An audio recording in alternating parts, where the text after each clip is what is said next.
ఈ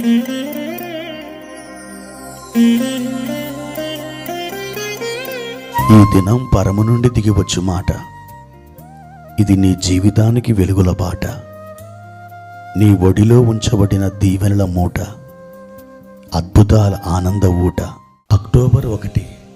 సంవత్సరమంతా మీరు బైబిల్ చదివి ముగించడానికి ఈరోజు మీరు చదవలసిన లేఖన భాగం ఉదయం యెషయా గ్రంథం 11, 12 మరియు 13 అధ్యాయములు, సాయంత్రం ఎఫెసీ పత్రిక 4వ అధ్యాయము. ప్రియమైన దేవుని బిడ్డలారా, ఒక సంతోషకరమైన నూతన మాసంలోకి మనం అడుగుపెట్టాం. ప్రభు అయిన దేవుడు 2024 సంవత్సరంలో మనలందరినీ 9 మాసాలు కాపాడి తన అరచేతుల్లో మనల్ని ఆయన చెక్కుకొని ఈ దినం మనల్ని భద్రపరిచి మనకు చక్కటి భరోసానిచ్చి ఇంతకాలం కాపాడిన వాడను ఇక ముందు కూడా నేను కాపాడుతాను అని ఒక నమ్మకాన్ని, ఒక నిరీక్షణను ఆయన కలిగించి మనతో పాటు మన ప్రక్కన నిలబడి మనతో మాట్లాడుతున్న ఆ ప్రభుని మీ ఆత్మ నేత్రాలతో దర్శించుదురుగాక. ఈ అక్టోబర్ మాసం మీకు అద్భుతమైన విడుదల మాసముగా ఉండబోతుంది. తప్పకుండా దేవుడే పూనుకొని మీ జీవితంలో ఈ కార్యాన్ని చేయబోతున్నాడని నేను ప్రభునందు ఆత్మ ద్వారా రేపబడి నమ్మి ఈ మాటను ప్రకటిస్తున్నాను. ప్రియమైన దేవుని బిడ్డలారా, ఇంకా కొంతకాలం అయితే నూతన సంవత్సరంలోకి మనం అడుగు పెట్టబోతున్నాం. 9 మాసాలు ఎలా గడిచిపోయావు కదా, చాలా వేగవంతంగా ఒక ఎక్స్ప్రెస్ రైలు బండి చక్రాలు ఏ విధంగా ముందుకు కదిలి వెళ్ళిపోతాయో ఈ 9 మాసాలు అలా వేగంగా గతించిపోయినాయి. నా మట్టుకైతే అలా అనిపిస్తుంది. ప్రియ దేవుని బిడ్డలారా, దినదినం ఆయన కృప మన పట్ల అధికమవుతుంది. ఒక మహిమ అంతస్తుల నుండి మరి యొక్క మహిమ అంతస్తులోకి మీరు నిశ్చయముగా అడుగుపెట్టబోతున్నారు. మీ కన్నీళ్ళు, మీ యాతనలు, మీ వేదనలు, మీ ఆక్రందనలు, మీ విచారాలు ఇట్టే ఆయన మీ నుండి దూరం చేయబోతున్నాడు. ప్రియ దేవుని బిడ్డలారా, అటువంటి వేదికగా ఈ నూతన నెలని మీ జీవితంలో దేవుడు వాడుకోబోతున్నాడు. పరిశుద్ధ గ్రంథాన్ని మనం చదువుకుందాం. ఆమోసు గ్రంథం 9వ అధ్యాయము 14వ వచనం. మరియు శ్రమనందుచున్న నా జనులకు ఇశ్రాయేలీలను నేను చెరలో నుండి రప్పింతును.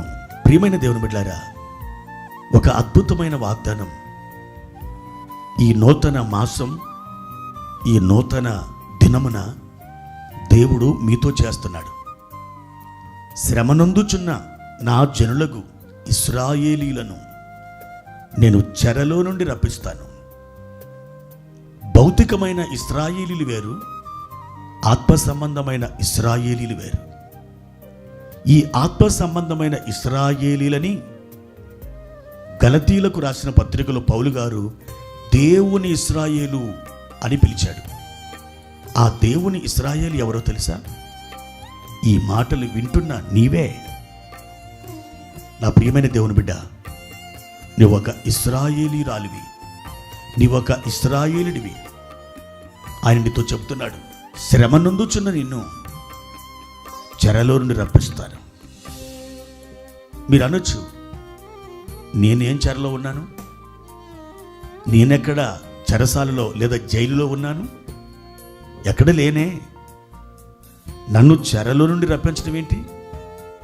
ప్రియమైన దేవుని బిడ్డలారా, ఒక వ్యక్తి చెరసాల్లో వేయబడితే ఎంత దిగులుగా, ఎంత వేదనగా ఉంటాడు. బయటికి రావాలని ఆశ, స్వతంత్రుడినవ్వాలని ఎంతో కోరిక, కానీ రాలేడు. ఎడు చూసిన 4 గోడలు. ఆ ఇనప చువ్వలను పట్టుకొని దిగాలుగా చూస్తూ ఉంటాడు. ఆ గదిలోనే తచ్చాడుతుంటాడు. ఆ ఎత్తైన గోడ దూకి పారిపోలేడు.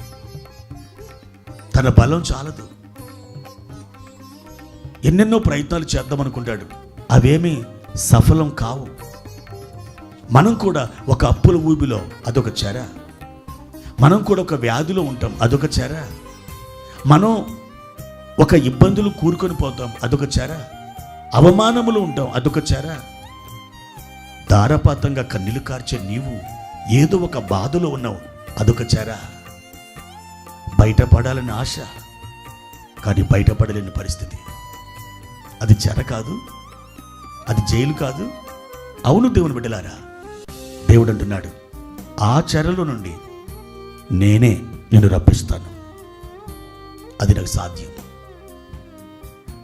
ఆ చెరలో నుండి నిన్ను రప్పించడానికి నీ కొరకు ఏర్పాటు చేసిన అద్భుతమైన సమయం ఈ అక్టోబర్ మాసం. దేవుని యొక్క మాటగా మీరు నమ్మండి, ప్రార్థించండి, ఎదురు చూడండి, అద్భుతాలు సొంతం చేసుకోండి. ప్రార్థన. ప్రియమైన తండ్రి, మీ ఘనమైన నామానికి వందనాలు. ఈ ఉదయకాల సమయంలో ఈ క్రొత్త నెలలోకి తోడుకొని తెచ్చినందుకై వందనాలు. మా ప్రియులను ఇది మొదలుకొని దీవించి వారున్న చెరలో నుండి మీరు రప్పించి వారికి ఆనందాన్ని, సంతోషాన్ని కలిగించమని యేసు నామములో ప్రార్థిస్తున్నాను తండ్రి. ఆమేన్.